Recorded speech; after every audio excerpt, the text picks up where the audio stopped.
আজকের ভিডিওতে আমরা শিখব কিভাবে খুব সহজে ভিজুয়াল স্টুডিও কোড মানে ভিএস কোড ইনস্টল করতে হয়। এই সফটওয়্যারটি প্রোগ্রামিং বা ওয়েব ডেভেলপমেন্ট করার জন্য দারুণ উপযোগী। তাহলে চলুন শুরু করা যাক। তো ভিএস কোড ইনস্টল করতে গেলে আগে আমাদেরকে একটা ব্রাউজার ওপেন করে নিতে হবে। তো আমাদের কাছে যেটা থাকবে সেটাই ওপেন করব। যেরকম যদি Google Chrome থাকে, Google Chrome ওপেন করে নেব। নয়তো Mozilla Firefox একটা ব্রাউজার ওপেন করতে হবে।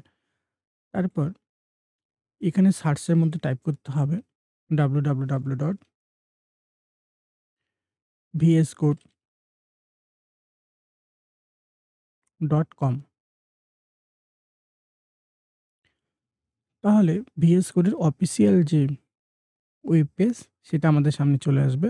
তো এই ১ম যে লিঙ্কটা আছে এই লিঙ্কে ক্লিক করব। তারপর এখান থেকে আমাদেরকে ইন্টারফেসটা দিয়ে দিল। তো এখান থেকে আমি যেহেতু উইন্ডোজের মধ্যে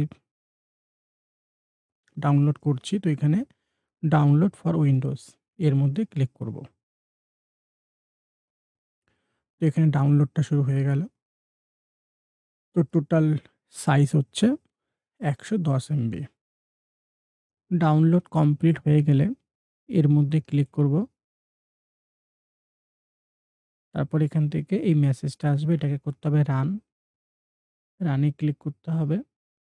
তাহলে ইনস্টলেশনটা শুরু হয়ে যাবে। তারপর এখানে আই অ্যাকসেপ্ট এটাকে টিক দিতে হবে। তারপর নেক্সট, আবার নেক্সট, আবার নেক্সট। তো এখান থেকে আমার যে ভিএস কোডের আইকনটা সেটা আমার ডেস্কটপের মধ্যে প্রয়োজন। তো এখানে ক্রিয়েট ডেস্কটপ আইকন অপশনটাকে টিক দিয়ে নিতে হবে। এরপর নেক্সট, আবার নেক্সট। তো ডাউনলোডটা এখানে কি ইনস্টলেশনটা শুরু হয়ে গেল। তো কমপ্লিট হয়ে যাওয়ার পর এটাকে ক্যানসেল করে দিতে হবে।